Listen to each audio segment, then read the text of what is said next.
Have you ever wondered what happens when we die? Not just in the physical sense, but in the deeper, soul-level truth of it. Does anything remain? Or do we simply vanish? This is a question that haunted a young journalist the night he stepped into a quiet room to interview the most brilliant mind of the 20th century, Albert Einstein. It was a meeting that would never be published, at least not until now.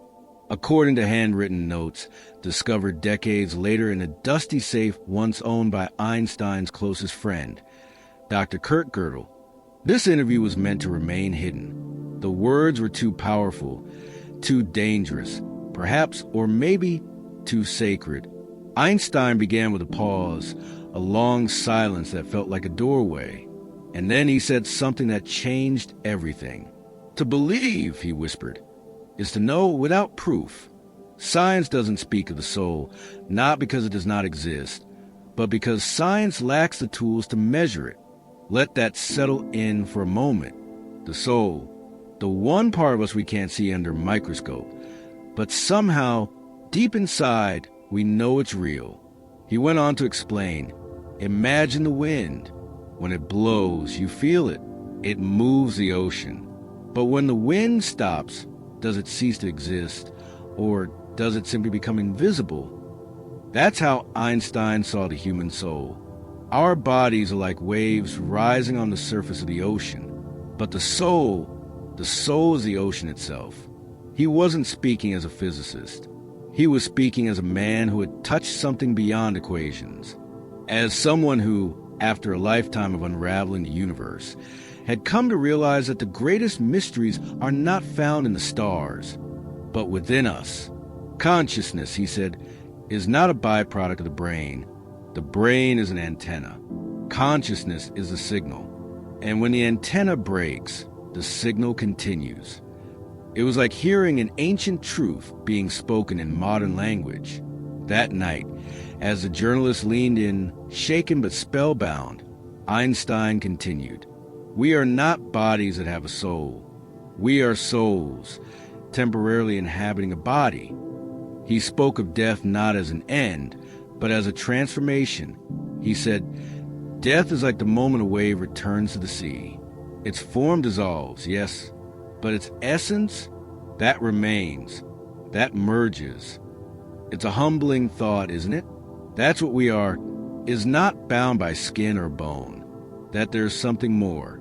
But then Einstein went further, much further. He began to talk about rebirth. He described reality like layers, multiple dimensions of existence that the soul moves through, depending on its level of awareness.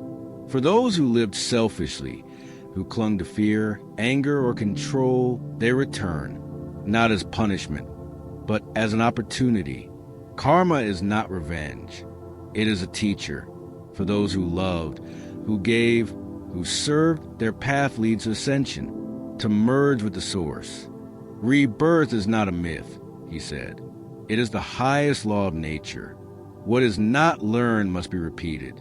What is learned sets the soul free.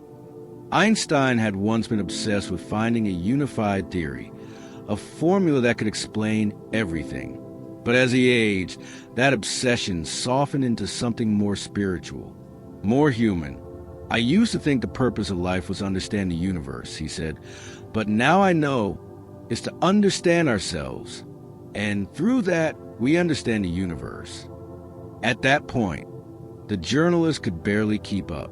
Every word from the professor felt like a seed planted deep in his consciousness.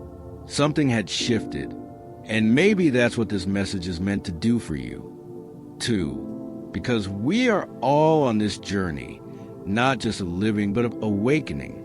Somewhere deep inside, you may have felt it, a sense that you've lived before, a memory that isn't yours, but somehow is, a pull toward places, people, or experiences you can't logically explain.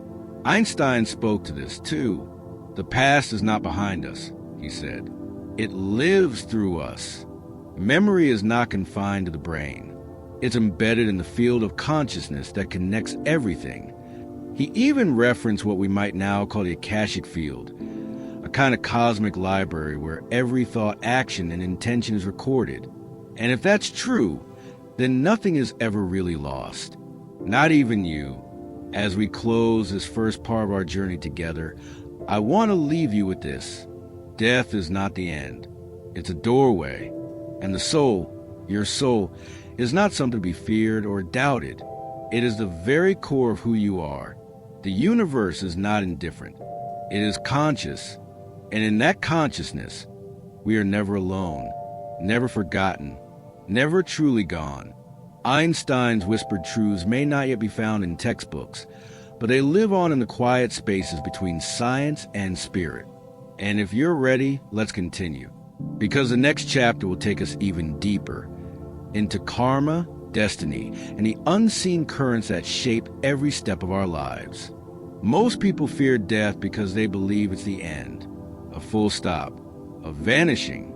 But in this rare fictional interview, Albert Einstein offers a radically different view. Death, he says, is not disappearance. It's transformation. He lifts his hand gently, feeling the air, and then asks, "Can you see the wind?" The interviewer shakes his head. "But do you believe it exists?" "Of course. We feel it. We see the trees move. We sense its touch. That," Einstein says, "is what the soul is. When the body falls away, the soul doesn't die. It becomes invisible, but not gone." 2.1. Death is not the end. Einstein describes death like a wave returning to the ocean. The body, the wave, rises for a moment, has form, movement, identity, but then it returns to its source. The ocean doesn't mourn the wave, he explains, because the wave was always part of it. To Einstein, death is not an ending but return, not a tragedy, but a natural transition. Just like water changing state from steam to liquid, we are not lost in death. We change form, and in that change, we become part of something greater. 2.2. Relativity and consciousness.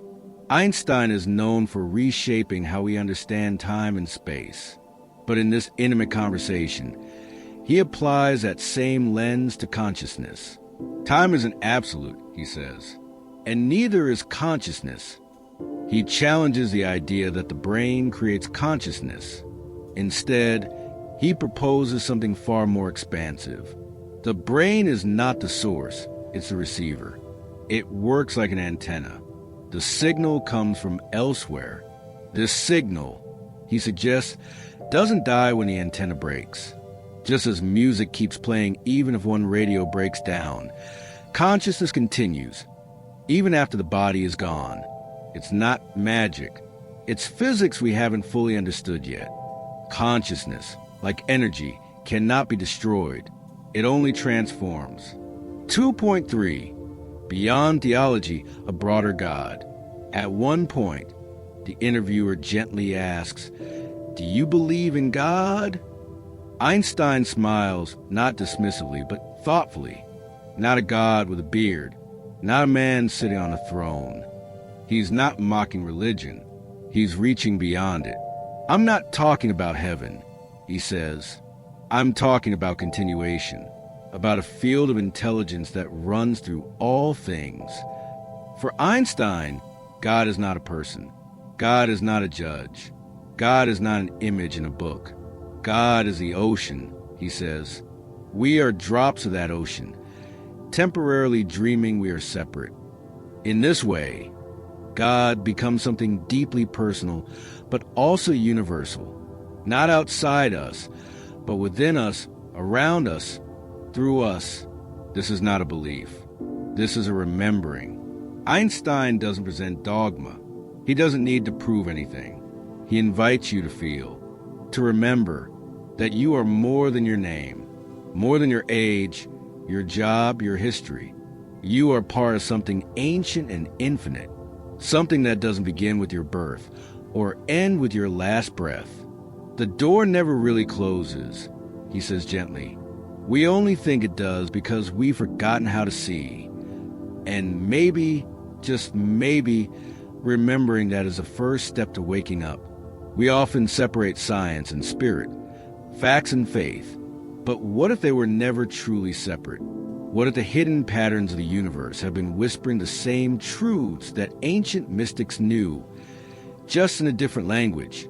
In this imagined conversation, Einstein begins to blur the line between physics and metaphysics. 3.1. Quantum entanglement and the mystery of consciousness. He leans forward slightly, eyes sharp yet gentle. Do you remember the EPR paradox? He asks.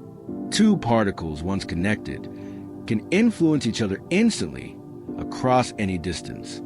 This is a phenomenon modern physicists call quantum entanglement. If one particle is affected, its twin reacts immediately, even if it's light years away. Einstein himself once called it spooky action at a distance. But here, in this fictional dialogue, he dares to go further. If particles can remain entangled, why not souls? He's not suggesting consciousness is like entanglement. He's suggesting it may be a form of it, that our minds, our beings, may be deeply linked in ways we've yet to measure, that maybe love, intuition, déjà vu are echoes of a deeper field we don't fully understand.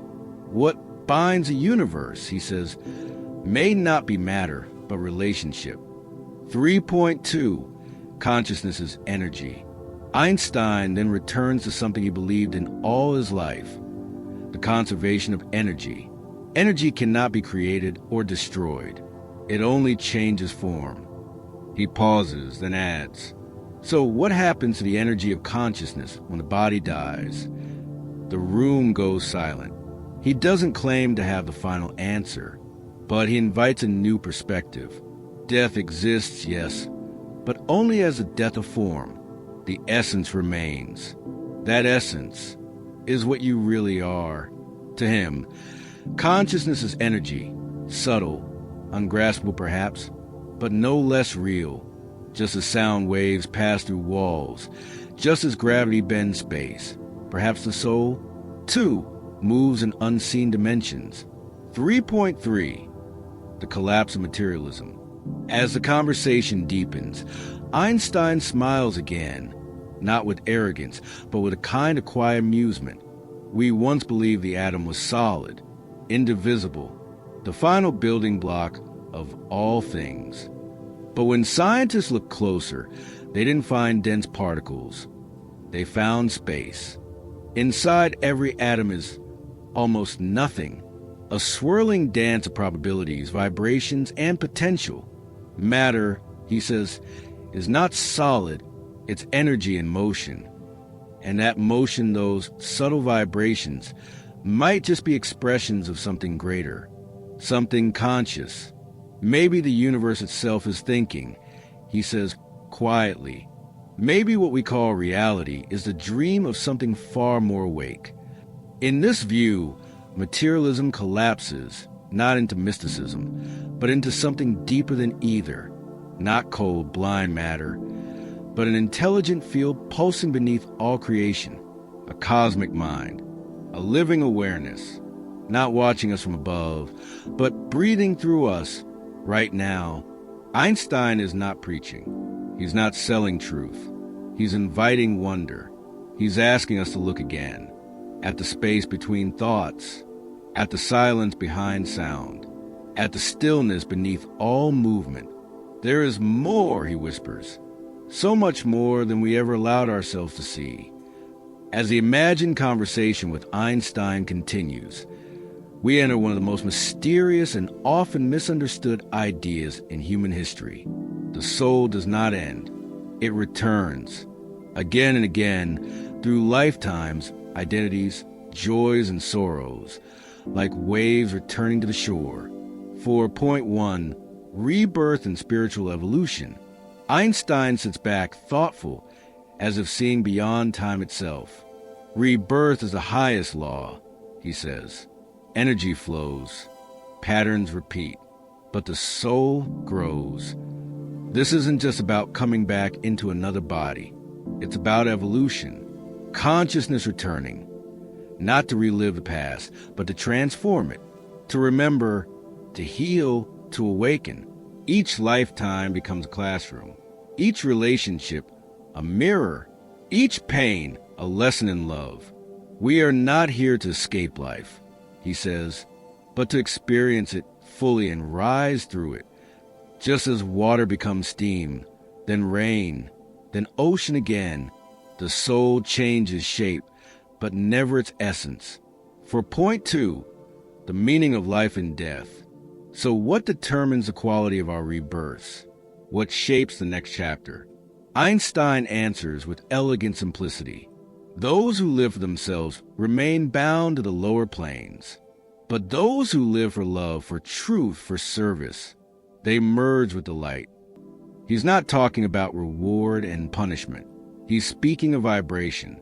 The soul, like a tuning fork, rises or falls depending on its frequency. Selfishness creates density. It keeps us close to the ground. But compassion, kindness, sacrifice, they lighten the soul. They carry it upward, closer to the source. Life is not random, he says. It's choreography. Every encounter is part of a design to wake you up. In this view, death is not an end, but a checkpoint, a review, a return to the architect's table before the next blueprint unfolds. For point 3, humanity's readiness for the truth. At this point in the conversation, Einstein grows quieter. He seems aware of a deeper tension, not scientific but spiritual. The truth, he says, if revealed too early, becomes distorted. For centuries, humanity has clung to materialism, to the visible, the measurable, and that was part of the plan. We needed to build, to explore, to master the outer world. But now, the age of machines is ending, he says, and the age of meaning is beginning. People are waking up, not to religion, necessarily, but to reality beyond the senses. They're asking deeper questions. They're seeing synchronicities, feeling the pull of something timeless inside. The soul, he whispers, has waited patiently. Now it begins to remember. This is not a message of fear. It's a message of hope, that humanity is ready to look beyond division, beyond dogma, beyond death itself, and see the light that connects it all. This final part of our imagined dialogue with Einstein feels less like an ending and more like a beginning, a doorway, one we all carry within. 5.1, a farewell that isn't final. As the conversation nears its close, Einstein doesn't say goodbye in sorrow. Instead, he smiles softly and says, "This is not a final farewell. Only the form changes. The truth continues." The deeper truths in life do not shout. They don't demand attention. They whisper, in moments of stillness, in sudden clarity, in the silence after loss, or in the beauty before sleep. The universe doesn't reveal itself through force, he says. It speaks through resonance, through recognition. You already know. He reminds us that the light we seek is not outside us. It's within, waiting to be remembered. 5.2, the responsibility of the awakened. At this point, Einstein grows more earnest. His tone shifts, not heavy, but serious. Once you remember, he says, you have a duty to change how humanity sees death. Not to preach, not to convert, but to live differently. To stop fearing the inevitable. To stop defining life by its limits. To begin seeing consciousness, not as a side effect of biology, but as the source of reality itself. Your mind doesn't generate consciousness, he says. It receives it, like a radio tuned to the frequency of soul. And once you realize that, your entire life shifts. You stop clinging. You stop running. You begin living with intention, with grace. To know the truth is not the end, he says. It's the beginning of responsibility. Because awakening isn't just a personal gift. It's a collective mission. 5.3, the invitation. Open the door. As the music swells, the final message comes not as an answer, but as a call, a quiet voice inside each of us that says, don't be afraid of death. Don't be afraid of letting go. Seek truth, not to conquer it, but to remember it. Einstein doesn't hand us all the answers. He opens a door and asks us to walk through it, to explore, to question, to meditate, to love more deeply than we ever have before. Because in the end, only one thing survives every lifetime. Not knowledge, not possessions, not names or faces. Love, he says, is the only reality that does not perish. And perhaps that's the real meaning behind everything. Behind rebirth, karma, awakening, and even death, that we are here to learn how to love without condition, without fear and end. Now it's your turn, not to believe, but to remember, to live a life aligned with your soul, to walk with presence, to carry the light you've always had into the world that's waiting.